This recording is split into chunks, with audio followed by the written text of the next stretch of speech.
Welcome to the Suicide Prevention Show. I'm Jackie Simmons, your host, and I'm super happy that you're here, especially right now. See, we're waking up the world, and we're waking up the world in the most emphatic way that we can, because right now we're going to go into the world of zero tolerance at a time when people are preaching tolerance and preaching all kinds of things about tolerance as being the way to having a peaceful society. I'm going to introduce you to another side of tolerance with Isabelle Mercier. And we're going to be talking about the power of zero tolerance. So hang on, this ride's going to be interesting. So Isabelle, join me in the studio. There you are. Do you like that? I do. That was good. Thank you. I think this is going to be a hoot. Okay, first we're going to talk about the elephant in the room, or more accurately, the goldfish in the room, the one behind you. Yeah, so this is the attitude that caught my attention when we first met. It was like, that's a goldfish with a shark fin. I mean, that's a goldfish with some attitude. That's right. That's right. And that's what it's about, mindset, right? Mindset is truly everything. If a little goldfish can position him or herself as a shark, that proves a lot about mindset. Mindset is everything. And we talk a lot about mindset in the work that we do on a regular day-to-day. I get that. All right. So I am willing to go wherever this conversation goes. So I'm just going to put that out front. So we are going to take off the sensors, we're going to take off the gloves, and we are going to recognize that there's an attitude here. And I just want to I want to put you in the Wayback Machine. What was it before it became zero tolerance for you? What was life like? What was life like? My God. I've been raised in a family of very audacious people. Ooh. And audacity, for me, the world is an audacious adventure. And I remember this is where the zero tolerance habit started. I was 9 years old. And I remember truly being bullied, and my mom taught me a lesson, very important lesson, one particular day. I was coming back from school, and I said to my mom, and you can watch that on my TED Talk. My mom, the phone rang, and I knew it was going to be someone I didn't want to talk to, and I just said, "No, I'm not here."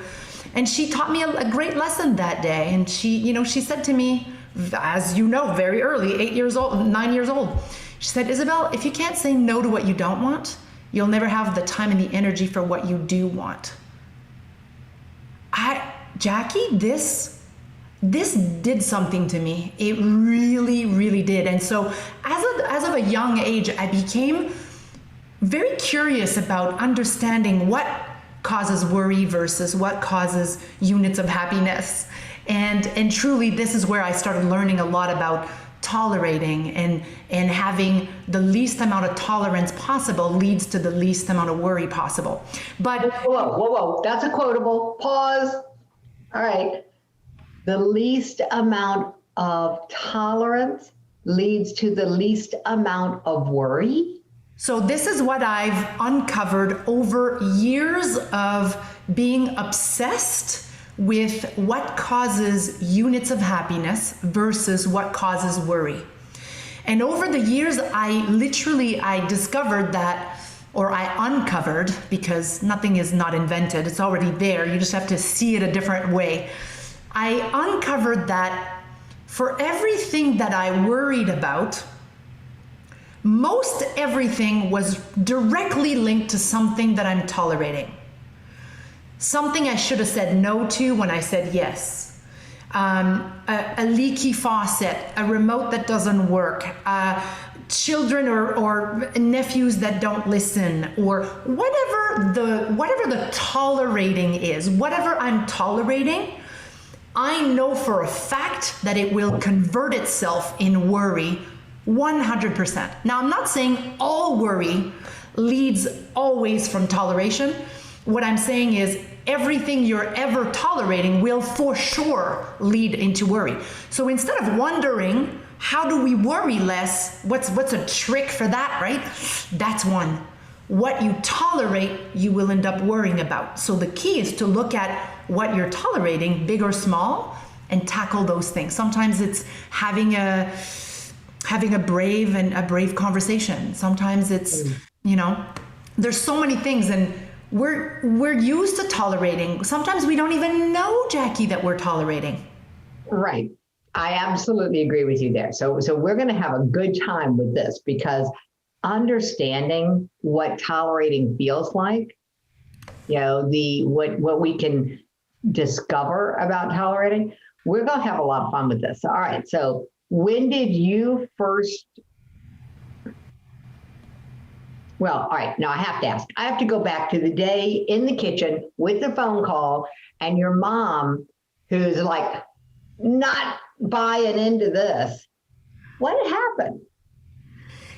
Yeah, we had a fantastic conversation that night, and it was a conversation. No. What happened in that moment? Yes, in that moment, I took the phone call. My heart was in my throat. I was panicking because I did not want to talk to this person. I did not want to face her. I did not want to put myself in this shit show. I didn't want it. And I felt like I was mad initially because I thought my mom didn't have my back. Right? I asked her no, and she didn't have my back. She held me to the fire, and I did not appreciate this in the moment. Afterwards, so I did have the brave conversation. There was a big many week lead up to this event, a phone call, which freaked me out. I didn't want to go to school, and I love school. If any of you know me, you know that I'm a diligent student. I love school, and I was at a point where I didn't want to go to school anymore. I was panicking. I was afraid. I was afraid of getting beat up on the way to school. Literally, that's what it was. But basically, this bully had asked me that if I wanted to be in her camp, I needed to steal a pack of cigarettes at the corner store. And I tell the story in my TEDx, I did not want to steal anything. But I didn't want to not be in, but I didn't want to also do that. So my mom said to me, she hid the phone like this, and she just said, face it. You gotta be able to have these brave, difficult conversations. And if you don't stand up for yourself, and if you don't say no when you mean to say no, your life is about to take a very different turn, you little girl, young one, a little grasshopper. And I took care of that conversation. It was hard. I had difficulty speaking out loud. I cried during the phone call. But I will tell you, Jackie, at the end, this bully completely had a moment of awakening. Now, she didn't convert herself to an amazing friend overnight, but there was a conversation there. And after the phone call, my mom and I had what feels to be 6-hour conversation. I feel like we went late into the night. And we talked about all of the things that I want to do, I don't want to do, the things that I feel like I should do and I'm forced to do and it worries me, but I don't want to do them. And she basically gave me a golden key. And that golden key was I'm very visual. So that golden key was, I'm holding the golden key and I decide when I want to do something and when I don't. I decide when it's good for me and when it's not. I'm the one who holds the key, not other people, not the external world. I do. So that was a good visual.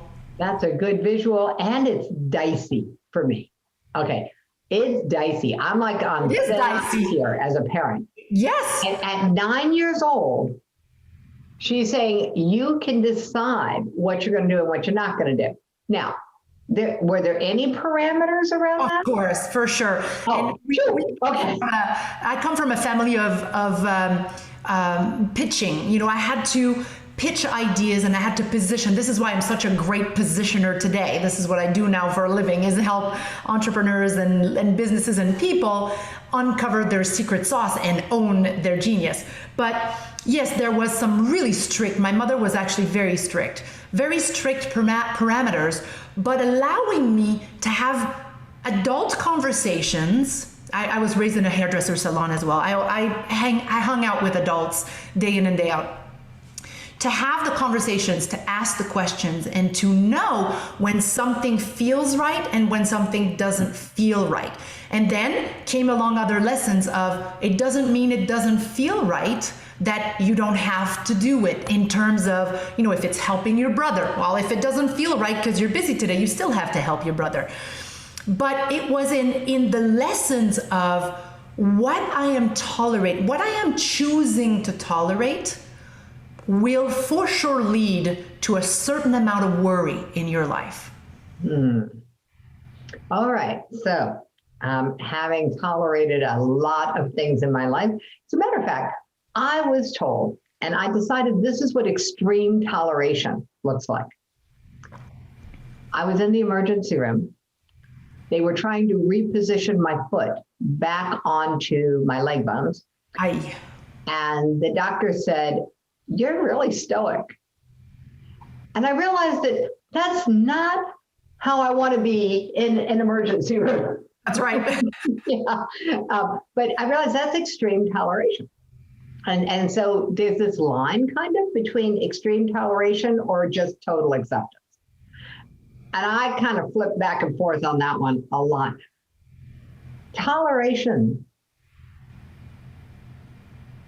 is not the opposite of acceptance, but it's something in there for me, and I'm not sure what it is. So take us further down this journey. We understand that what we tolerate is going to produce worry. Mm-hmm. So if we're worried, we can look at what we're tolerating. But it's not the only thing that produces worry, but tolerations do produce worry. Totally, absolutely. Toleration. So I'm with you so far here. Yes. But yeah, zero toleration that was such a compelling concept to me. So what I mean by that, Jackie, is we have choices. There are things we cannot control, right? There are things that we do need to accept. If I lose a loved one, I've lost my brother and my father to drug addiction. There's to alcoholism or drug addiction. There's things that I cannot control. There are things that I have to accept or that I choose to accept. You're absolutely right. Acceptance is freedom. Tolerating for me is something that you can choose differently, but you don't. Sometimes because you don't even know you're tolerating. Some people stay in a job that they absolutely hate for 25 years. Some people don't see it as toleration. They see it as their job to do that job to provide for their family. That's correct. And I see that as, yes, there's part job, it might be acceptance, but no, when there's acceptance, there's a freedom about it. Mm-hmm. Something that you're tolerating, there's a nag about it. There's a level of unfulfillment. There's a level of I can only view it as a nag. It's something that is not 100%. It's not something that you want 100%. It's something that you feel you should do, that you feel like there's a should or a would or a could. To me, those things they dim the life force out of someone. They dim the light, right? They dim the spark. So having had a lot of people in my family being in addiction, I've learned very early on that beautiful prayer of, acceptance and being able to accept what cannot be controlled. Mm. And there are so many things in our lives that we don't think we have a control over or a say in when we actually do. All right, so tell the story. What is the story that goes with that statement? The things that we don't think we have control over, but we actually do that we can do something about? I mean, this could look so in 1,000 different ways for 1,000 different people. You know, again, the example of, you know, I think I should be doing this. I think that I would be doing this. I think I have to stay in this job because it's safe, as opposed to because it sparks me, as opposed to because it allows me to create more impact. There are thousands of stories of people. I have someone, a friend of mine, when I prepared for my TED Talk, a friend of mine, I was looking for stories of what people have tolerated and some of their habits and some of their ways of thinking and what they worried about. One friend of mine said she's never traveled anywhere because she's afraid that she's going to be seen, and she consider herself a little bit overweight. She's a beautiful human being, strong and healthy. But she stops herself from going to places, from traveling, from doing things, because she worries about how she's going to feel, how others are going to perceive her. And now I'm not saying that that's not a valid fear. All worries are valid. They're all valid. All fears are valid. Where I'm talking about are the things that you're wanting to change. You don't always know you're wanting to change, but you're wanting to change because you're unfulfilled or you're unhappy or you're stopping yourself from living fully, and by fear of what others are going to think, what others are going to say, or fears of disappointing your parents, your husband, your wife. Let's stick with the one analogy, because you got me hooked on this story. Okay, so her fear that was keeping her from traveling, her worry, she was worried about being seen. Yes. What was she tolerating? She was tolerating not giving herself the space and the self-love and the understanding that she needed to be able to do these things. She was tolerating the thought of other people's thinking over her own happiness. Those things were stopping her from moving the needle forward, from living what she really wanted to live. Does that make sense?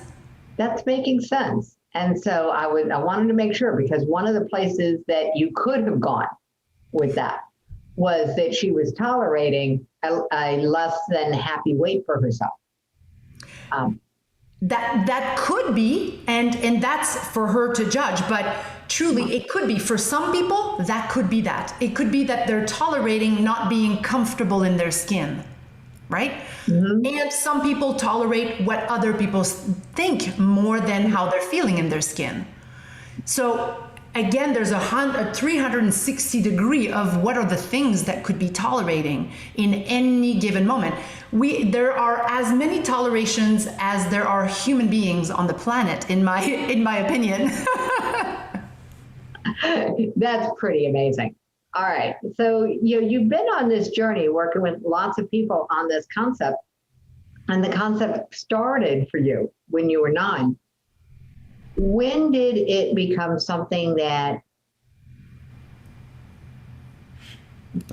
you had the preponderance of evidence for, that you were like, okay, I'm going to take this message into the world in a bigger way? It was when I was asked in 2014, I was asked to do a TED Talk, and I refused because it wasn't on my bucket list. Let's put it this way. I know how much time it requires to prepare something like this. And over the years, I had a very big vision of impacting 1 million entrepreneurs by a certain date. And then I thought to myself, a TEDx would actually help me advance the needle there. So let's do that. So the moment that I decided to do and prepare and create a TEDx, that's where all these things all came into play a lot more, and all the pieces got aligned. The puzzle started taking shape. But many years before that, in my work, I have thousands of evidence of employers not happy with their employees' performance. Yet, what happened there? They were tolerating them arriving late. They were tolerating them not wearing the attire that was supposed to be attire. So in business, wherever we go, around disappointments or lack of performance or something around displeased employees or employers, we can always link that back to someone tolerating something somewhere. And that TED Talk really got me to put this in place more concretely. You know, I'm starting to believe that that is the power of taking on a TEDx talk, is the amount of clarity that comes from the preparation and putting the pieces together. That was certainly my experience. And so I'm glad to hear that it was also yours.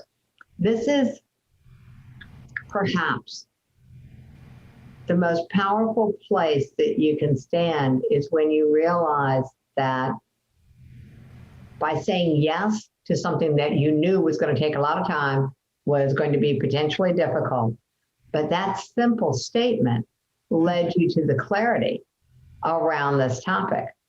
Now, what's life like when you have zero tolerance?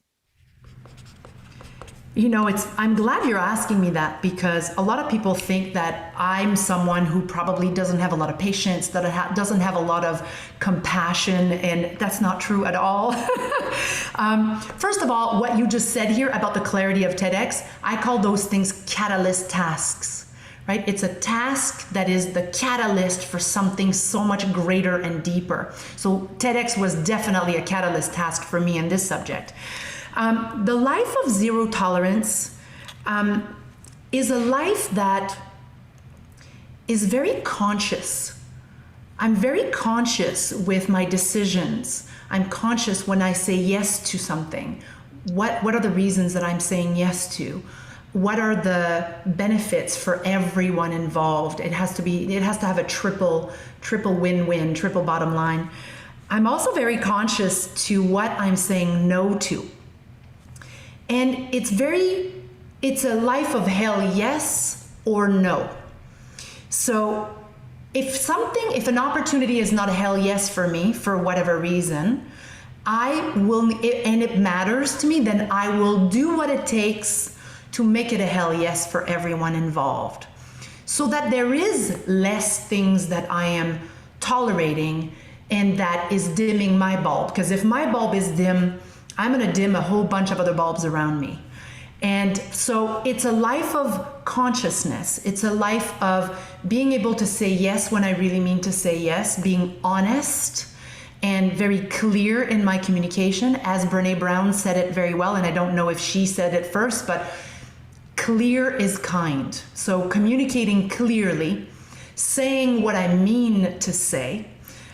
Some people say to me, what did you mean by that in between the lines? I don't have in between lines. I say what I mean and mean what I say. So that is, I also have many tattoos, but one of them says, happiness is when what I think, say, and do are in harmony. So for me, a life of zero tolerance, and that doesn't mean I don't tolerate anything ever.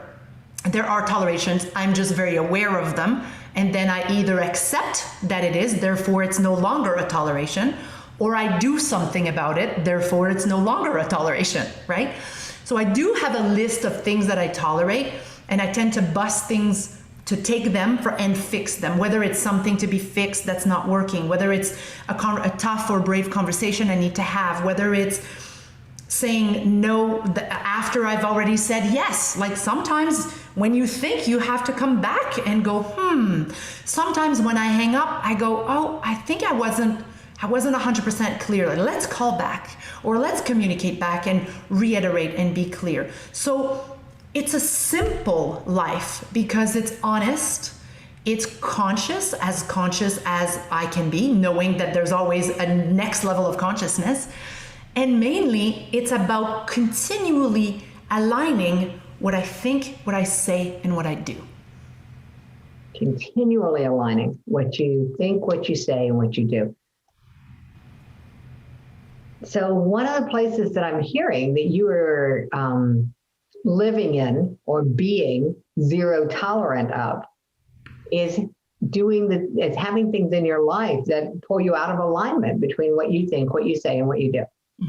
So you don't tolerate things that pull you out of that, or at least not for long, is kind of the sense I get. Not for long, you're right. You know, in life, things can take us away from our alignment, and we can take a total detour journeys. And in that journey, there's a beautiful journey there as well, right? So it's not just, I'm not saying control everything in your life. I'm saying be in the moment with what is, and either accept what is and be okay with it, or change it so that you and the people around you are happier with it, right? It's not just about me, it's about the people in my life, it's about my community, it's about my family. And the proofs, millions, literally thousands of proofs of every time there's something for me that pulls me away from my alignment. There are times where I'm going to say something and then I'm going to think, was I in complete alignment with what I wanted to say here? Or did I derive a little bit to sugarcoat it? Or, you know, a lot. So what that means is I have a lot of internal dialogues around, am I being honest? Am I being real? Am I being in alignment with what I want? And when there is a journey that takes us away, there's a difference between being curious about where something is going to take you and knowing that you're going there in misalignment with who you are. That's well said. There is a difference between being curious to see where something's going to take you, and going knowingly in misalignment. That's right. And I just experienced that was what I was talking about right before our session about the Teen Suicide Prevention Society. I had been handed this idea that the society could fill this need for real-time data, and we could petition, and get support around peer prevention programs. And that all sounded really good. And then I was not taking action on what I needed to do to put the website in place and to put the videos into the email. And I wasn't taking, and I was like, why am I not in action? Because I'm usually in action. And that's my normal state. And it wasn't until actually this morning that I got it. And it was like, oh, wait a minute. That's not what this society's about. It sounded good, and certainly it's needed. And I'm hoping somebody else picks it up, because the data is 2 years out of date by the time the Center for Disease Control publishes it most of the time. Yeah. No, I mean, they make exceptions, but pretty much. The reality is, though, that that's not my problem to fix. My problem to fix is this one. It's about normalizing the conversations. It's about pulling together the people like you who can take something that sounds so negative, zero tolerance, and turn it into such a powerful force in people's lives. Yeah. Because, I mean, let's face it, if this had been entitled how to stop worrying, it's not your personality or mine, and we would not have made it this far. That's right. We have to interrupt, right? You have to pique curiosity, interrupt, and go, what could she possibly be for non-tolerance, zero tolerance? Come on, you said it in the intro, right? Where we are in the world where tolerating and being helpful, and that it means all that, but it means all that in an aligned way. And we're all different for good reasons. And how you view something versus how I view something, that's the beauty when we're able to communicate that authentically and in alignment, and then magic happens, right? And in organizations, Jackie, it's the same thing. Organizations have manifestos. We have culture codes, right? We have core values. What are core values? They're not just beautiful words to write on a website and just have it there for the viewing. There's a lot of mission statements that are just that. I'll tell you, and at LeapZone, mission statement is a swear word. The F word isn't, though. But mission statement is a swear word, because we don't care for mission statements. Mission statements gather dust on a shelf. We care that people are on a mission. And same thing with core values. When you have clear aligned, core values that are not just beautiful things, core values. It gives you the North Star that everybody needs in the family, in the organization, in the community to be in alignment with. When I go off alignment, how do I know that I'm off alignment? Because I know that I am not being or living what makes me me and what makes me feel like I'm in flow, like I'm doing what I'm supposed to be doing, and I'm doing it in the way that actually makes a difference on this planet, right? Gee, I'm sorry that you're not more passionate or enthusiastic. I know, it's the end of the day. It's been a big one. All right, so keeping on this theme and moving this through, because I keep coming back to the idea of your incredible grace around this topic, for all that you're edgy and, in people's faces on it. This power of understanding what a core value is and what an individual's core values really are. What are the top 10 core values that people don't know they have? Well, that's a good one. People always talk about authenticity, and there's always the very few core values that always come by on the table. Yet, what our work is to help people make those unique to them. So I will answer in just a second. I just want to give you a little. So, one of our core values is walking our talk. Now that to me is accountability. And most people rarely talk about our accountability in their core values, yet when people are not accountable around them, they will become red in the face and annoyed as hell, and they will feel like, because core values are, you hire based on core values, you also fire based on core values. And you don't just hire employees and fire employees, you can also gain friends and also get rid of friends that are not in alignment with your core values. So for me, accountability is huge. It's one that is not often talked about, yet often in misalignment without knowing so. So I have someone that used to be a yoga teacher of mine. This woman, every time she said, I will call you, I will do this, I will get this done later, 100% of the time, it was not getting done. Core and accountability and walking our talk is the top core value of mine, truly. And so for me, I started saying, we'll see. But this was a total blind spot for her, complete blind spot. If you had talked to her, she would have said, I'm fully accountable. Yet for many years, not just a couple of conversations here, many years, 100% of the time, the experience of me, I can't speak for other people, but the experience of me with her was 100% never accountable. So this could never, at some point I just went, I'm not gonna have these types of conversation with this person because it's getting my knickers in a knot. And I don't need that, I really don't. So accountability is one of them.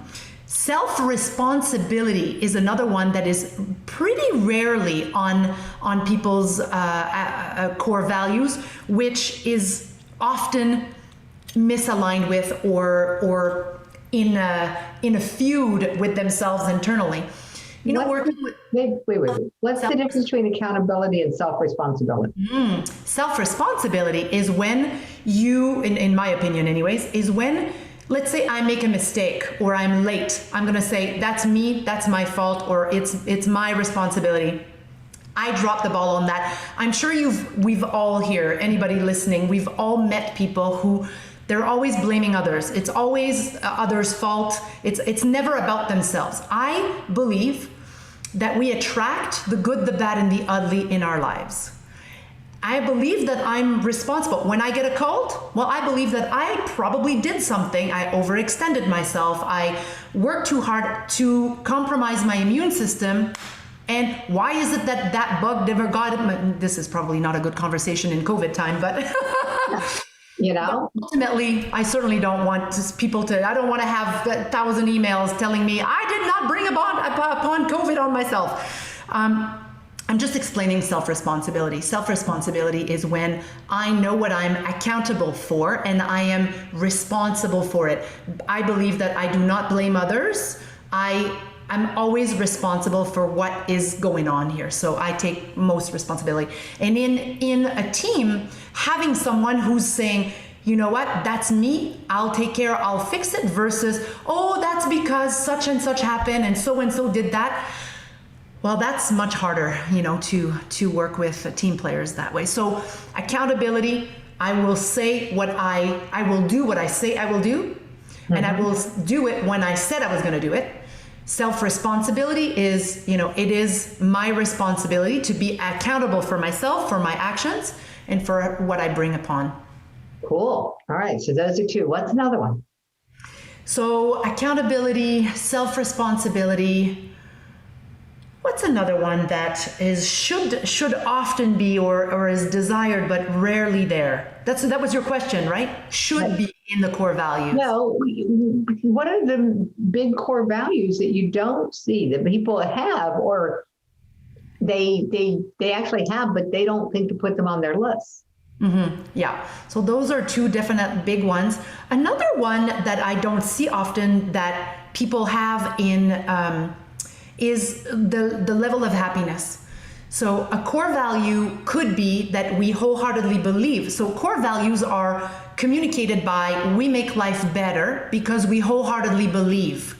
Before your core values, if you say we make life better because we wholeheartedly believe, it becomes more about what you believe rather than what you would like to see, right? So level of happiness.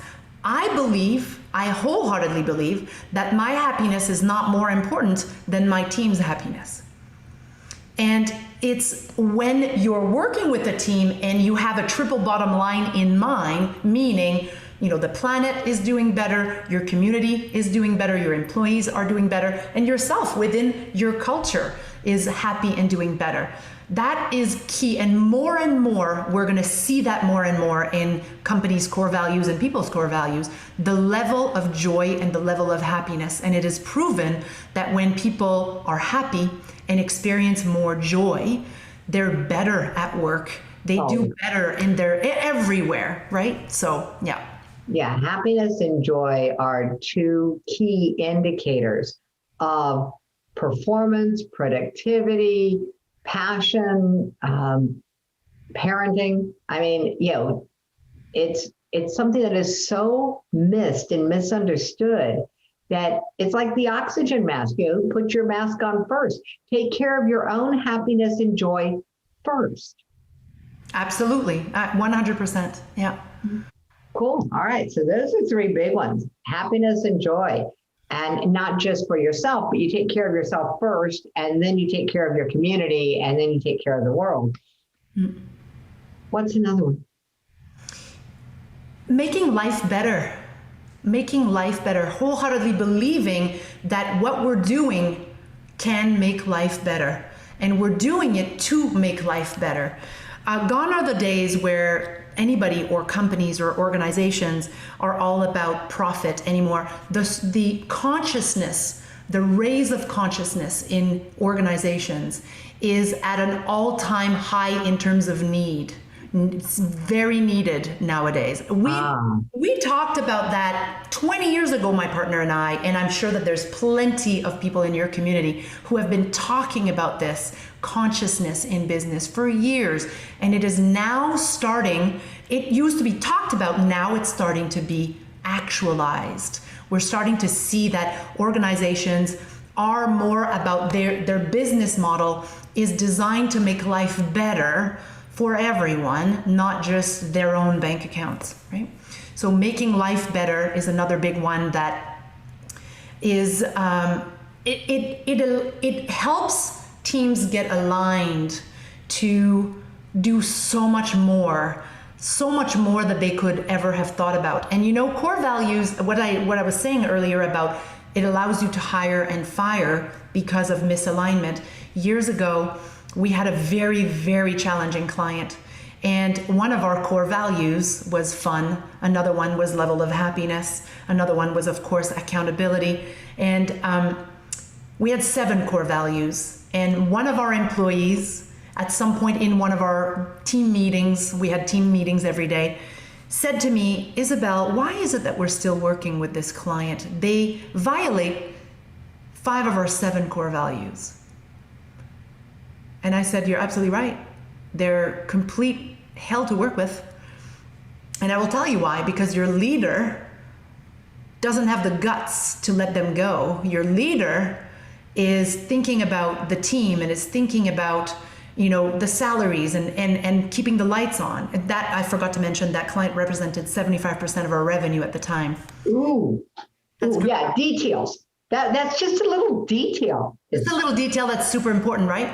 Yeah. And he said, yeah. And in thinking of the team, none of us are happy working with this client. And I'm like, I'm very aware. And I've been trying to replace this client for a while. And then another big lesson. I realized that in order to gain something new, you have to let go of something. So I've let go of the client. I was trying to replace the client, right? Swap tit for tat. But no, I had to let go and take a leap of faith. And literally 3 days, I'd been trying to replace this client for a good 6 months.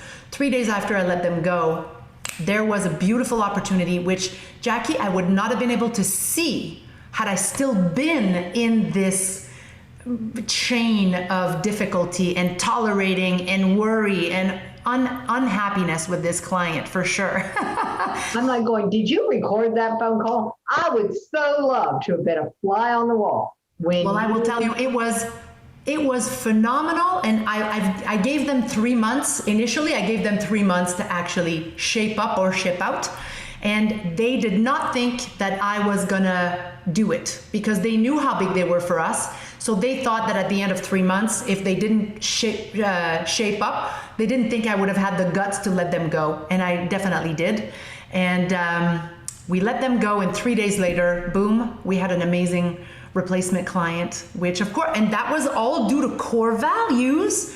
And the reason why I was tolerating for keeping the lights on, for keeping my team intact, I have never tolerated that much with a client ever again. That was a big lesson. That's really amazing. I super, super appreciate you for all that you are doing, for the clarity you have on toleration and how core values play into what we tolerate and our lack of awareness of our core values. So having this list of the core values that people might have, but they don't put on their list, that they don't put in public view. Correct. Yeah. I finally overcame a huge toleration in myself when I went from trying to walk my talk to only talking my walk. Nice. And that saves me so much angst. I'm not perfect at it. But the experience of, I don't have to play catch up with my actions to what I just said. Yeah. That lack of stress just made such a huge shift for me. And I still am not clear on what my core values are. But what I am clear on is how grateful I am that you are willing to share your time with us and to bring your expertise to this call. And oh my God, what you have put together for everyone who's here, I just am amazed. And so I'm going to let Katie put the link in. But you call it becoming a better influencer. I love things that have numbers. So a 3-part formula, really, really quickly. 3 parts. What is the 3 parts? Oh, I'm not sharing that here. No, you have. Darn. It's No, too no, no, no, good. no. You have to go, otherwise you will. No, you have to listen and watch. First of all, it's really entertaining. And no matter what you are doing in your life, whether it's parenting or having a team or, working with peers, I guarantee you this 3-part formula will, and I talk about before a conversation, during a conversation, and after the conversation. Any type of difficult or pivotal or influential conversation, this formula will change the way you think, and it will change the way you prepare for things, and it will definitely make you a more impactful, influential person, no matter what you're doing in your life. I loved it. And of course, I love the attitude. So ignore this free masterclass at your own risk. That's right. It's like, okay, yeah, that's the Isabelle attitude. And I so appreciate that about you, because there's no doubt that this is the authentic Isabelle. There's no sugarcoating. There's no, I've got something in my attitude that you might not like, so I'm not going to share it. And it is such a beautiful example of what we can evolve into when we have zero tolerance for what's misaligned with our values. Mm-hmm. Yeah. And please remember, if anything to remember, happiness is when what I think, what I say, and what I do are in harmony. And you said it, Jackie, I'm not perfect in it. Me neither. I work at this every day. But every day when I'm not in alignment, I can feel it. And then I have a short elastic, right? The elastic is not months and months and months and miles away. It's like I've nailed it to being just a little bit misaligned and then whoop, coming back to alignment. There's someone who told me, Jackie, the problem with most people, especially business owners, is that they're not willing to be uncomfortable for 10 minutes. They'd rather tolerate things. And then they were talking about, they're not willing to be uncomfortable for the 10 minutes it would take to end a problem. And the worst part about that, you're absolutely right, but they're willing to be uncomfortable and unhappy for years to avoid an uncomfortable 10-minute conversation. That's the truth right there. And I will tell you, this unhappiness for years creates cancer.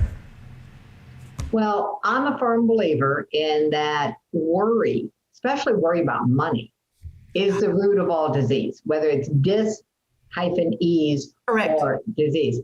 And so you're right. This ability to tolerate, it's not a muscle you want to strengthen, people. No. Better to go to the zero tolerance side and be edgy and upset people than to tolerate anything that you can avoid. And I loved your solution. If I'm tolerating something, I'm either going to fix it or I'm going to accept it. If I can't let it go. Yeah. And there are things we don't want to let go that we have to tolerate. Yeah. My guy and his tendency to spread paper everywhere. I don't want to let go of my guy. So I can either fix it, which I tried for many, many years. I don't have that skill set. So I've had to learn to accept it. And now we negotiate around it a little bit. Like it has to stay contained in.